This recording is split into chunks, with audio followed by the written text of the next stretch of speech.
बिस्मिल्लाहिर्रहमानिर्रहीम, अस्सलाम वालेकुम। क्लास आज हमारा नेक्स्ट फंक्शनल का जो लेक्चर है वो स्टार्ट होता है सेक्शन 1.5 से, which is about examples completeness proofs. यानी कि हम इस सेक्शन में करते क्या हैं कि हम डिफरेंट स्पेसेस के अंदर कंप्लीटनेस के प्रूफ्स देंगे, यानी कि हम प्रूफ करना सीखेंगे कि कोई भी स्पेस जो है वो कंप्लीट स्पेस कब बनती है। ठीक है, पीछे जैसे हमने पिछले सेक्शन में ये सीखा था कि वो स्पेस कंप्लीट होती है जिसके अंदर हर कॉची सीक्वेंस उसी स्पेस के अंदर ही कन्वर्जेंट हो। ठीक है, तो वो स्पेस कंप्लीट हो जाती है। अब इसको प्रूफ करने के लिए फर्दर आप देखेंगे कि थ्योरम्स होंगे, तो उनको प्रूफ करने की हमारी जो स्ट्रेटजी होगी वो क्या होगी। तो उसके लिए ये कुछ पॉइंट्स मेंशन हैं। Construct an element x to be used as a limit. हम किसी भी प्रूफ के अंदर कुछ चीज़ें अंडरस्टूड होंगी कि आपके पास स्पेस ऑलरेडी होगी एक्स, उसके ऊपर एक मीट्रिक डिफाइन लाजमी होगी और उनको मिलाकर हम एक्स डी बना दिया करेंगे। उसके बाद जो हमारा काम होगा वो ये होगा कि हम एक एलिमेंट ऐसा बना लें एक्स मेंशन करें कि जिसको हमने लिमिट शो करना हो, बिकॉज कंप्लीट प्रूफ करने के लिए आपको हर कॉची सीक्वेंस कन्वर्जेंट करवानी पड़ेगी और कन्वर्जेंस के लिए लिमिट चाहिए होती है।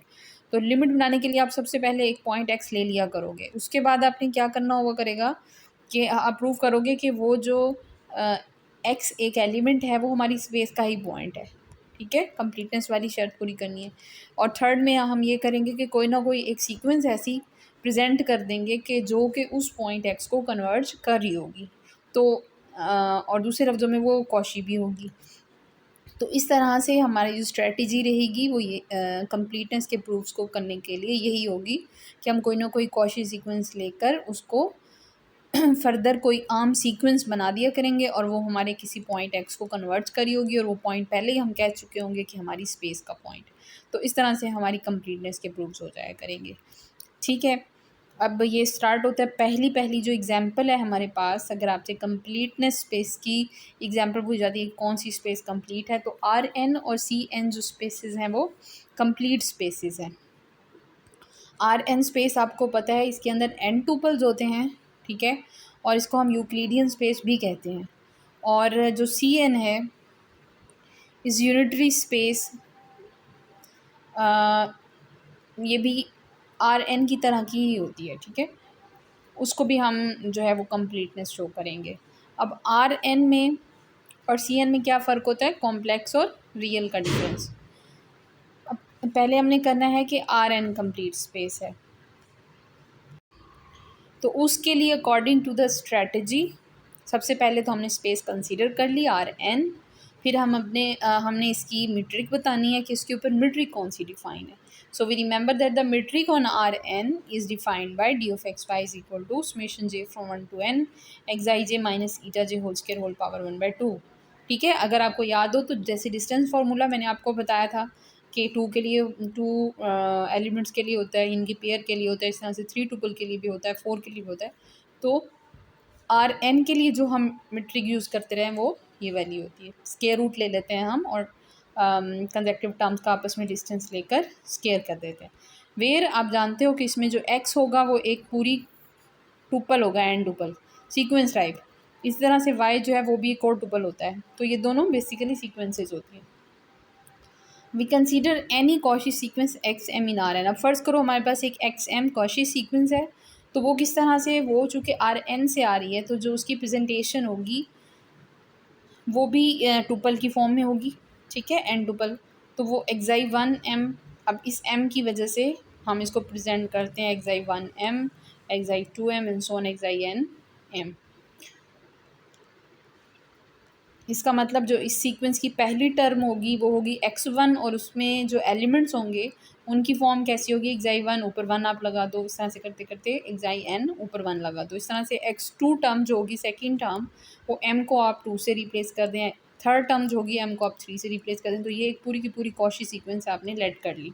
Since x m is Cauchy, अब कॉशी की डेफिनेशन क्या होती है कि उसकी हर दो कंसेक्टिव टर्म्स का आपस में जो गैप होता है, डिस्टेंस होता है, वो लेस देन एप्सिलॉन होता जाता है। यानी कि जैसे जैसे टर्म्स बढ़ती हैं उनका जो आपस का गैप है वो छोटे से छोटा होता जाता है, ठीक है, वो किसी एक ख़ास नेबरहुड में जाना स्टार्ट कर देता है। तो हमने बाय डेफिनेशन ये कह दिया कि हमारे पास एक एप्सिलॉन ऐसा मौजूद है कि उसके लिए कुछ टर्म्स कैपिटल एन को अगर हम छोड़ दें, यानी कि हमारी m r greater than capital n हो जाए, तो जो डिस्टेंस है between the consecutive terms x m and x r equals to, ये डिस्टेंस फार्मूला लगाया, लेस देन एप्सिलॉन, ठीक है। तो ये कॉशी सीक्वेंस की डेफिनेशन के अकॉर्डिंग हमने ये बात लिखी है। अगर आपको ये पॉइंट समझ में नहीं आया तो आप कॉशी सीक्वेंस की डेफिनेशन को दोबारा समझेंगे, ठीक है। कॉशी सीक्वेंस की डेफिनेशन क्या थी कि कोई सी भी दो टर्म्स का आपस का जो डिस्टेंस होता है वो लेस देन एप्सिलॉन होना स्टार्ट हो जाता है। तो स्केलिंग वी हैव, अब यहाँ से थोड़ा इसको क्योंकि हमने प्रूफ करना है, तो प्रूफ करने के लिए हमें थोड़ा सा एवेल्युएशन करना पड़ेगा, सॉल्व करना पड़ेगा। तो करते क्या हैं, हम इसका 1/2 लिया हुआ है तो हम स्केयर कर लेते हैं, इन दोनों साइड्स का स्केयर ले लेते हैं। स्केयर लेने से यहाँ से स्केयर रूट कैंसिल हो जाएगा और एप्सिलॉन के ऊपर स्केयर आ जाएगा। तो फर्दर अगर हम ये स्केयर कैंसिल कर दें तो ये बन जाएगा मॉड लेस देन एप्सिलॉन, ठीक है। हमें पता है कोई से भी दो पॉजिटिव नंबर्स का जो स्केयर अगर लेस हो तो फिर जो वो पॉजिटिव नंबर्स होते हैं उनका भी आपस में लेस का ही रिलेशन होता है। तो यहाँ से आप इस मॉड पे आ गए। मॉड पे आने के बाद अब दो चीज़ों का जो मॉड है वो अगर लेस देन एप्सिलॉन हो, यानी ये बेसिकली दो सीक्वेंसेस हैं, उनका आपस का जो डिस्टेंस है वो लेस देन एप्सिलॉन हो रहा है।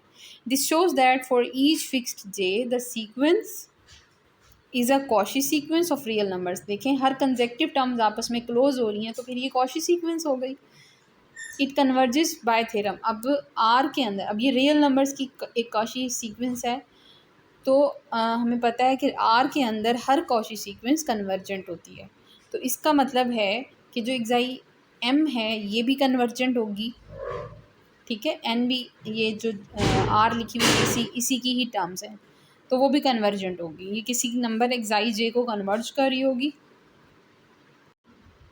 और हम कहते हैं कि जो हमारे पास एक एक्स एलिमेंट ऐसा है, अब हम आर से ले रहे हैं एक्स, तो वो भी एन टुपल फॉर्म में होगा, ठीक है। तो चूँकि ये एक कन्वर्जेंट सीक्वेंस है और अगर ये एक कन्वर्जेंट सीक्वेंस है, इसको हमने एक्स एम की शक्ल में लिखा था ना, x m is equal to x i j m, तो वो जो कन्वर्जेंट सीक्वेंस होगी वो किसी लिमिट एक्स को कन्वर्ज करी होगी। अब एक्स की फॉर्म फिर ऐसी होगी। अब ऑब्वियसली ये जो एक्स है ये आर एन का ही कोई ना कोई पॉइंट है, ठीक है। तो हमने ऐसी सिचुएशन क्रिएट कर ली कि एक कॉशी सीक्वेंस, और इस तरह से जो हमारा आर एन है वो फिर कंप्लीट हो जाता है, ठीक है। क्योंकि हमने एक arbitrary Cauchy sequence x m ली और वहाँ से हमने एक ऐसी सिचुएशन क्रिएट की कि वो कन्वर्जेंट हो गई, और फिर कन्वर्जेंट होने के बाद हमें एक सीक्वेंस मिल गई जो कि स्पेस के अंदर ही कन्वर्ज कर रही थी। तो इसी से हम कंप्लीटनेस शो कर देते हैं। अब सी एन की कंप्लीटनेस में बिल्कुल इसी तरह से होगी, बस जहाँ हमने लिखा कि ये टर्म्स जो हैं वो आर से बिलोंग करती हैं, सीक्वेंस ऑफ रियल नंबर कहा था, वहाँ पे हम सीक्वेंस ऑफ कॉम्प्लेक्स नंबर कह देंगे, ठीक है। बस इतना सा फ़र्क होगा। अब completeness of L infinity, L infinity space जो होती है वो आपको याद होगा कि उसके ऊपर हमने मेट्रिक कौन सी डिफ़ाइन करवाई थी, और ये बेसिकली इसमें टर्म्स पढ़ी कैसी होती हैं, इसमें वो टर्म्स होती हैं जो कि बाउंडेड रहती हैं, ठीक है, जिनका मॉड एब्सोल्यूट वैल्यू आप ऐड करते थे तो वो बाउंडेड रहती थी। इसकी डेफिनेशन को आपने रिवाइज कर लेना है।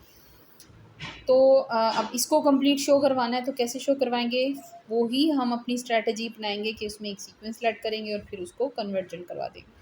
सो let x m be any Cauchy sequence in the space l infinity where x m is written as xi1m xi2m and so on.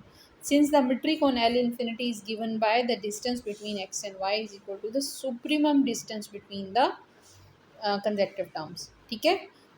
तो एल इन्फिनिटी के ऊपर जो हम मेट्रिक डिफाइन करवाते हैं वो सुप्रीमम वाली होती है, यानी कि जो सबसे बड़ा गैप डिस्टेंस होगा वही इसका आंसर होगा। Where x is equal to x i j and y is equal to eta j and x m is Cauchy for.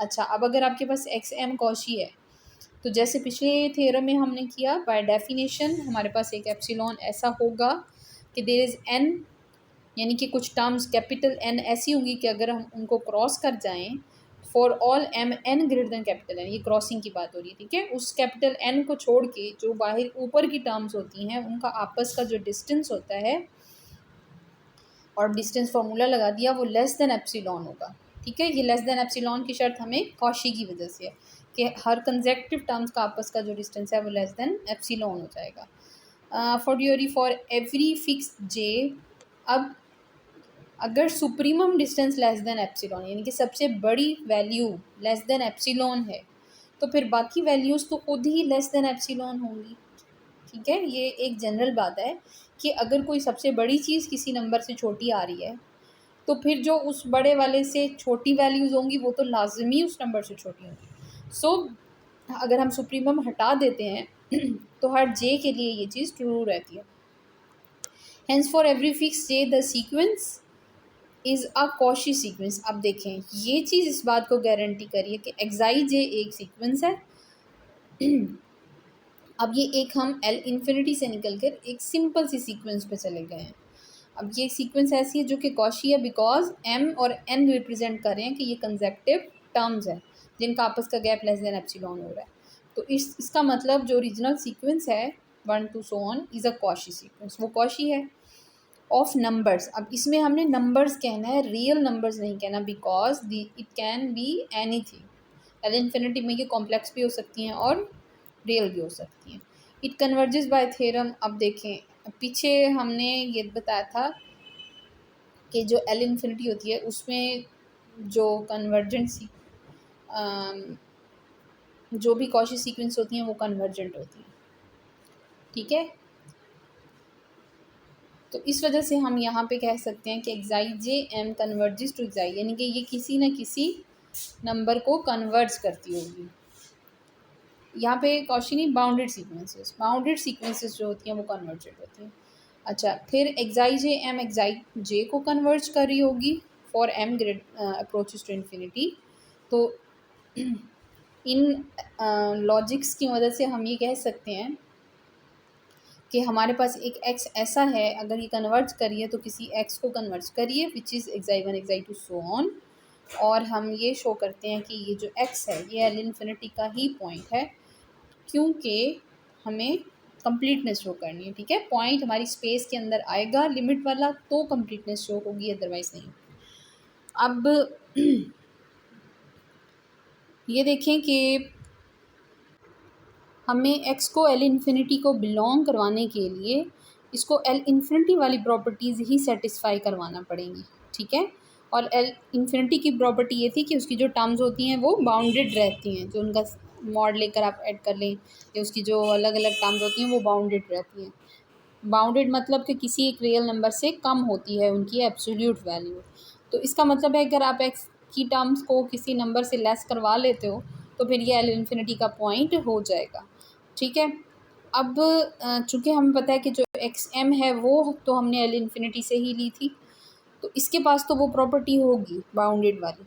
सो हमारे पास एक रियल नंबर के एम ऐसा एग्जिस्ट करता है कि इस सीक्वेंस का जो एब्सोल्यूट वैल्यू है वो उस के एम से लेस रहती है। हेंस बाय ट्रायंगल इनइक्वालिटी, अब हमें तो एक्साई को प्रूव करना है कि वो बाउंडेड है, सो लेट भी एक्साई को ही करते हैं, एक्साई जे सिंपल, और उसमें हम ट्रायंगल इनइक्वालिटी की मदद से एक्साई जे एम को ऐड और सब्ट्रैक्ट करवा कर लेस देन और इक्वल टू में तोड़ सकते हैं, ठीक है। यहाँ पे एक स्टेप और आएगा कि आप xi j equal to mod xi j minus xi j m plus xi j m, ठीक है। प्लस माइनस खुद से कर लिया और फिर हम उसको ट्रायंगल इनइक्वालिटी की मदद से लेस देन और इक्वल टू में कन्वर्ट कर देते हैं, विच इज़ लेस देन। अब आपको पता है ये चीज़ तो हम ऊपर बताया है कि एक सीक्वेंस है कन्वर्जेंट है तो फिर वो ये वाली प्रॉपर्टी तो रखती होगी, तो ये लेस देन एप्सिलॉन आ गया, और ये चूँकि हमें यहाँ पे हमने बता दिया कि सीक्वेंस बाउंडेड है तो ये के एम हो गया। तो ओवरऑल जो ये एक्साई जे है ये लेस देन हो गया some positive number, because epsilon भी पॉजिटिव है और ये भी एक रियल नंबर है, तो दोनों जब ऐड होंगे पॉजिटिव रहेंगे।